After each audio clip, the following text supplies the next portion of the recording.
Hey everybody, it's Larry Benet, Chief Connector, co-founder of Sang. I am super excited. One of the things I've always prided myself on is bringing you guys resources that can really help accelerate the growth in your business, and also trying to spot trends and stuff like that.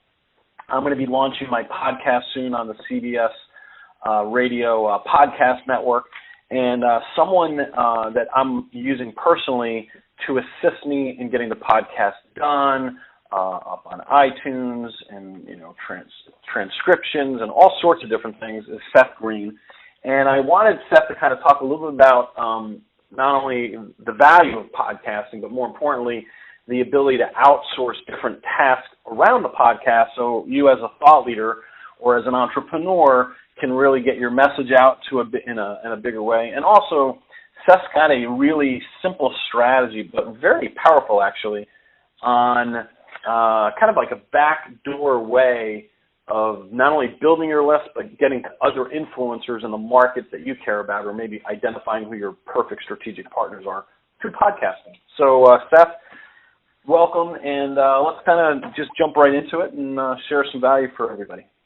Absolutely. Thank you so much for having me, Larry. Always an honor to serve you and and your folks, and happy to share exactly what we're doing and how it's working so well.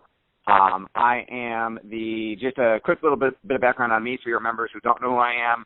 I am the best-selling author of 5 books, with my 6th coming out as we speak. The 6th is Podcast Marketing Magic, and I have been the only person in history to be nominated for Marketer of the Year by Dan Kennedy's GKIC organization 3 years in a row, and I run one of the fastest-growing marketing firms in the country. So enough about me. Let's talk about what your folks can do, how they can take advantage of podcasting to have an incredible impact on their business. Now, for those of you who don't know, you should also be listening to my direct response marketing podcast, which has been as high as number 3 on iTunes. And the reason why podcasting is so important right now is not only are there 1 billion people listening to podcasts right now, but the next generation of cars, Apple has signed a deal with every single car manufacturer so that the next generation of cars you buy on the display will be the Apple Podcast app. You won't be able to delete it. You won't be able to get rid of it. So even if you don't have an iPhone or an iPad, you will have an iCar, which exposes your message to even more people. The number's projected to triple in the next 5 years, from 1 billion to 3 billion. So if they're going to have you on their phone, have you on their Mac, have you on their computer, and have you in their car, you want to show up wherever your potential prospects or clients are going to be. Does that make sense? Absolutely. So what we're Hey, by the way, while we're talking about it, because you quickly just said, hey, my podcast was number 3. There's obviously a lot of podcasts out there. What did you actually do strategically or strategy-wise to get your podcast so high up in the category that it was in? And I think when you first came out, it may have been number 1 for a brief period of time on the movers and shakers or whatever the iTunes chart is. Do you want to just check? New and noteworthy, right. Yeah, new and noteworthy. Yeah. Yes. So there is a specific formula by which you can, for lack of a word, game the system, and we call it search engine optimization for iTunes. So how you can get your podcast to rank better, and that's one of the things we do for our clients, is that there's a specific formula. There's a number of factors that go into where your podcast ranks. And the first 8 weeks of your podcast are the most important 8 weeks, because Apple ranks you based on the first 8 weeks for new and noteworthy. After 8 weeks, you're no longer considered new. So the most important things to get in the first 8 weeks are as many 5-star reviews as you can get, as many downloads as you can get, and as much traffic as you can get to your podcast page on iTunes, because they measure all that stuff. So if you get lots of listeners, lots of ratings, lots of reviews in the first 8 weeks, you will get the most bang for your buck for having your podcast. Now, when I say the most traffic, the most ratings, the most reviews, that may not be that many. So it depends on the niche that you're playing in. So, for example, I've got a gentleman that we're podcasting for and he has the Chiropractor Success Secrets podcast. He is a chiropractor who's gone from one practice to 10 and is going to go from 10 to 100 nationwide in a matter of a year or two, and he is now coaching other chiropractors. So the Chiropractic Success Secrets podcast is where he interviews other successful chiropractors on what they're doing that's making them successful, and then, of course, leading to, hey, I noticed, some of the questions that we scripted for him are like, what's your biggest challenge? What's been one of your biggest mistakes? And what'd you learn from it? So that later after the show airs, he can go back to that person and say, hey, Doc, I noticed you mentioned that X, Y, and Z was a challenge for you. I have something that happens to solve that problem. Is it okay if I send it to you? You want to learn more about it? And because he led with value first and he interviewed them and has a relationship with them now, they say, sure, of course, send it to me. And then that leads to more coaching business and more clinics for him. So now in the chiropractic space, there are not that many podcasts. And all he needed to get to the top of new and noteworthy in that case was, literally 15 or 20 reviews. So it's not something like you're competing with Tim Ferriss or Gary Vaynerchuk and you need 1 million downloads and you need 500 reviews in a week.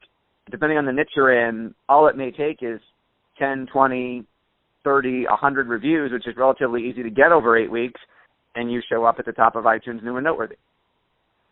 The way we do podcasting is very strategic. We take every podcast and turn it into a book, and the reason we do that is because let's say, for example, that one of the clients, we have a number of clients who are estate planning attorneys.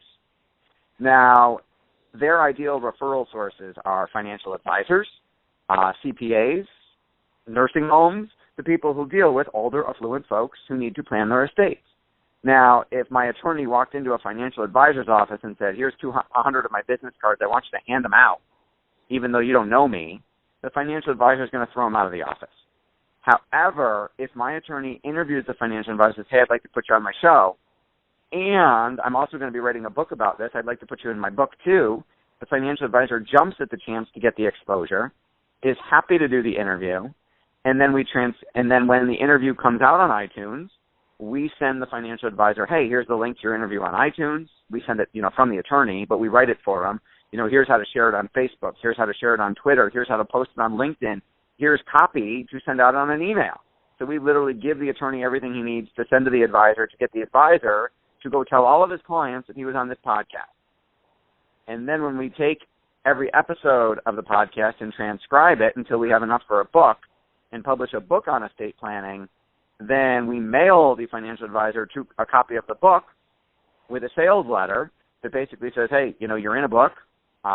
Thanks so much for participating. You can take the book, stick it on a shelf, and never look at it again, or we'll sell you copies at cost, and you can hand them out to your clients and prospects and say, hey, look at me, I'm in a book. And we'll even provide the marketing campaign to send to your client's financial advisor. So you don't just say, hey, look at me, I was in a book. So you use it to drive referrals and business. And every single time we've done this, the subject of the interview, whether it's a financial advisor or a marketing guru or a thought leader, says, yeah, that would be great. I'll take 500 copies, or I'll take 100, or I'll take 1,000. And they start handing them out to all of their clients. So you've got a financial advisor handing out 300 copies of an estate planning book written by the estate planning attorney, driving all of his clients basically to go see the attorney he just endorsed because he handed you a copy of his book. So our podcast and the book strategy is an incredible way to generate a ton of referral partners promoting your business through the book and the show that maybe otherwise wouldn't promote it and drive a ton of business to your business. Nice. I like that strategy. Thank you. It's working. It's worked for every single client we've done it for, which makes me really happy because in the last 8 years, it's the only service we have that's worked every single time, and I hope nobody messes with that. But at the moment, every single time it's worked bricks and mortar, like professional practices, doctor, lawyer, dentist, financial planner. It's worked in bricks and mortar retail. It's worked in restaurants. It's worked in insurance. It's worked in golf. And it works B2B. It works in the info, author, speaker, coach, consultant niche, which I know, obviously, you're saying folks would love. I've got, for example, a guy who coaches, we talked about the chiropractic coach. I've got a guy who coaches financial advisors, and he's interviewing not only financial advisors on his show, but he's also interviewing, like, the CEOs of brokerage firms. So if we get the CEO of Merrill Lynch or Bank of America or somebody huge like that to be in the book, that guy's not buying 500 copies of the book. He's saying, look, my story's in a book. Let's take 5,000 and give them to our sales force of financial advisors. And all of a sudden, they're all being driven back to my client, who now just got basically the CEO of Merrill Lynch to, quote-unquote, mail for him, when otherwise that would never, ever happen. My podcast, Direct Response Marketing, recently I had on Roland Frazier of Digital Marketer, and it was our most listened to episode for months because Roland has it. Obviously, Digital DN has a huge list, and he promoted it to his folks, saying, hey, go check out this podcast Seth Green interviewed me on, and now all of a sudden we have all of these new clients from Digital Marketer. And he was the biggest, most listened to episode until Dan Kennedy did it a couple weeks ago, and Dan Kennedy trumped him, and of course now we're getting tons of business from the GKIC organization because he did the show. Dan, no offense to Dan, he wasn't even sure what a podcast was, but said, I'd be happy to do it. It's a media So appearance. basically, as a strategy to replicate and model, identify who you think is your perfect customer, and then go back and identify who your perfect strategic partner might be, and basically and go out and basically interview those people, those influencers. Is that kind of the strategy? Exactly. And obviously turn it into a book. Okay, good. So you're not necessarily, you can interview your ideal clients as well.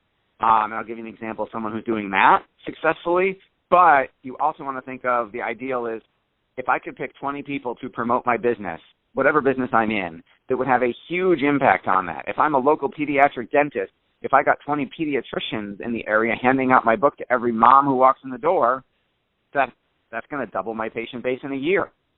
I have a client who is a golf coach, and I said, who's your ideal client?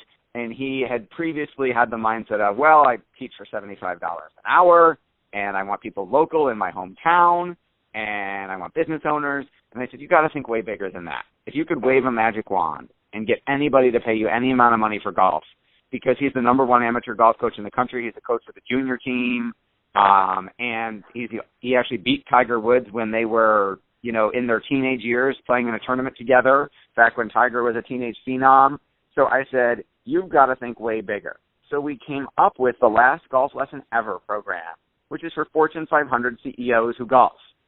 And basically the Fortune 500 or the large company CEO writes a $100,000 check for a year, and then Gary will go pick him up in a private jet, fly him to his dream course. It could be St. Andrews, it doesn't matter, Pebble Beach, doesn't matter. And then meeting them there will be any athlete or celebrity living alive today, that has said, that the CEO says, on my bucket list, I would love to play St. Andrews with BJ Singh, or, George Clooney.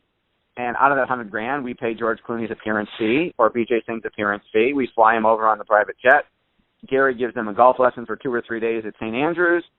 They video the whole thing, and then they fly back. So Gary said, there's no way I'm going to get to Fortune 500 CEOs. They're not going to take my call. And I said, well, they won't, but their PR department will if we have a media appearance for them that's going to be on a top-rated golf podcast and in a #1 best-selling book, because Gary's got the #1 best-selling golf book on Amazon. So now Gary is flying all over the world, playing some of the most amazing courses. He used to attend my mastermind group, and the funny thing is now he attends virtually because the last 3 months he hasn't been able to come because he was in Aruba, he was in Bahamas, and he was in someplace else that I forget, some other tropical place, because some CEO flew him out there to play, right, which otherwise never would have happened. You're not going to get the CEO on a cold call. There's no way regular direct mail would get through. But because we're reaching out to the PR department and saying we've got a media appearance for Mr. Chambers, the PR department is saying, of course, we'd be happy to do the interview. So it's also a way to get to impossible to reach decision makers or prospects that you otherwise would have no way to get to.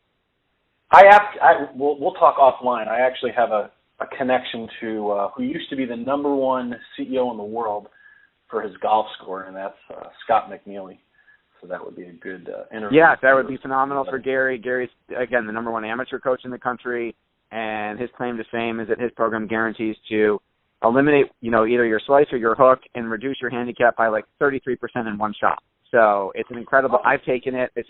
I went from not being able to hit the darn ball to being able to pray pretty well in 3 lessons. It's absolutely incredible. Cool. So the way it works, the way we do it is we create the podcast. We write the professionally produced introduction. It's got to sound like a radio show. The most important part, we book the guests. So we do the research. We find out who your ideal folks with referral partners would be. We do the marketing to reach out to them and get them to be on your show. We script the interview questions in such a way that it lets the guests show off, makes them feel good, makes them feel terrific about promoting the show in the book.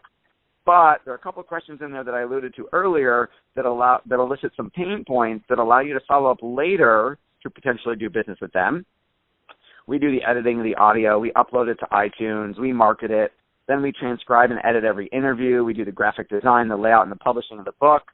And we provide the marketing campaigns to get everyone in the book and on the show to promote them, all done for you, which I know is part of what attracted you to the service, is that you don't have to lift a finger. Other than doing the actual interview itself, we do all the work. Very cool. There's no technology involved. I know a lot of folks have been thinking about podcasting, but then they're worried about that. We have simplified it to the point where you don't need any fancy microphone studio equipment. If you can literally dial a phone and press the record button on an iPhone or an Android, you can have a podcast. Awesome. Well, you have, I don't know if eliminated, but outsourced all the challenging components for the podcasting stuff. So basically making it easy for the thought leader entrepreneur to get the message out, to go out and get access to the key influencers that they want to interview, and you're taking basically care of everything, it sounds like. Or most Absolutely. Of it. All right, awesome. I'd also like to make your folks an irresistible offer, if that's all right. Absolutely. If they go to podcastmarketingmagic.com, they can pre-order a copy of my new book, Podcast Marketing Magic. They'll get an instant download of it, a PDF download, and then the physical one we'll send out as soon as it's published. And that book, I interview 17 of the top podcasters in the world, people with audiences in the millions, and talk about how they did it, how they grew, how they monetized, and literally step-by-step walk through our process. So they can go get that at podcastmarketingmagic.com. They will also get access to a live training webinar with me where I will literally walk through how we do everything. And then they can do it themselves, or if they want to talk to us about doing it, they just go to podcastmarketingmagic.com/apply, and we just have to make sure that we don't already have a client in the same space as theirs in the same area. Well, that's great. That's a win-win. Yes. Awesome. So basically, you just want to go to podcastmarketingmagic.com. Is that the action step we're having people take right now? Yes, podcastmarketingmagic.com. Awesome. Okay. All right, so everyone, I wanted to introduce you to Seth. I wanted for him to share some of the podcast best practices, which he has shared with you. And for those of you that want to take him up on working with him, he's a first-class guy. He's always doing things to take care of the customer. We've referred him a lot of business so far, and we'll continue to do so. And just want to make that resource available to you. So, Seth, any parting comments before we wrap? No, just the podcast, doing this for our business has helped. My show has gotten in front of 2.2 million people. It's helped our business take off even further than it already has. And it's worked for every single client we've done it for. We're thrilled with our success record on this and happy to do it for your folks. Awesome. All right, everyone. This is Larry Benet. Until we connect again, may you connect and grow rich. Have a great day. Thank you, Seth. Appreciate it.